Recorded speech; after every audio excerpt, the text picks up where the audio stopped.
Star 7 TV news కి స్వాగతం.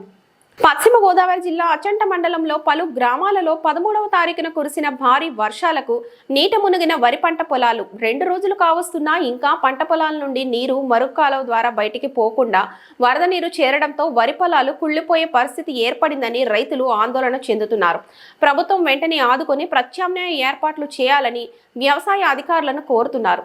పంట పొలాల్లో ఈ నీరు అలాగే ఇంకొక 2 రోజులు ఉంటే వరి దుబ్బులు పూర్తిగా కుళ్లిపోయే పరిస్థితి ఏర్పడుతుందని, ఇప్పటికే వ్యవసాయానికి ఎకరాకు 20,000 రూపాయల వరకు ఖర్చు చేశామని, అక్కడికి ఆగస్టులో వరదలు వచ్చే అవకాశం ఉండడంతో లేటుగా వరి నాట్లు వేసినప్పటికీ ప్రకృతి విపత్తులు రైతులు వదలట్లేదని, జూలై నెలలో వర్షాలు లేక ఆకుమడులకు నీరు అందక ఇంజన్లతో తోడి అధిక వ్యయంతో వ్యవసాయం సాగు చేయవలసి వస్తుందని, మొన్న 13వ తారీఖున కురిసిన భారీ వర్షాలకు మొత్తం చేలన్నీ మునిగిపోవడంతో చేసేది ఏమీ లేక రైతులు లబోదిబోం అంటున్నారు.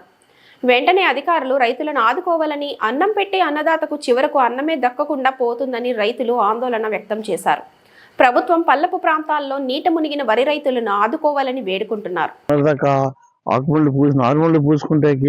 నీరు లేక ఇంజిన్ యంత్రాలతో తోడించుకున్నామండి. తోడించుకుని ఏదో ఊడ్చిన మొన్న 13 తారీఖు వచ్చిన తుఫాన్కి మొత్తం మళ్ళీ మునిగిపోయినాయండి. సన్నకారు రైతులు ఉండి ఏదో రైతు అయ్యని డబ్బులు వేస్తా ఉన్నారు, ఏదో కొద్దిగా ఇప్పించారండి. మళ్ళీ సన్నకారు రైతులకి ఈ మురుగు కాలువలు వీటిని కూడా శుభ్రం చేయించండి, మాకు ఆనందం కలుగుతుందండి. ప్రభుత్వం వారు మాకు సహాయం చేసి పెట్టాలండి.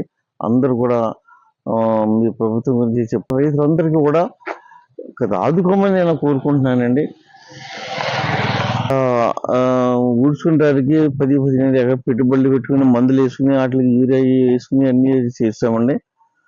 ఇప్పుడు ఈ విధంగా చూసుకుంటే మళ్ళీ ఇంకో తుఫాను ఉందని చెప్తున్నారండి. కాబట్టి మునిగిపోయి ఉన్నాం కాబట్టి తంబాటి అధికారులందరూ కలిసి మాకు చిన్న సహాయం చేసి పెట్టండి.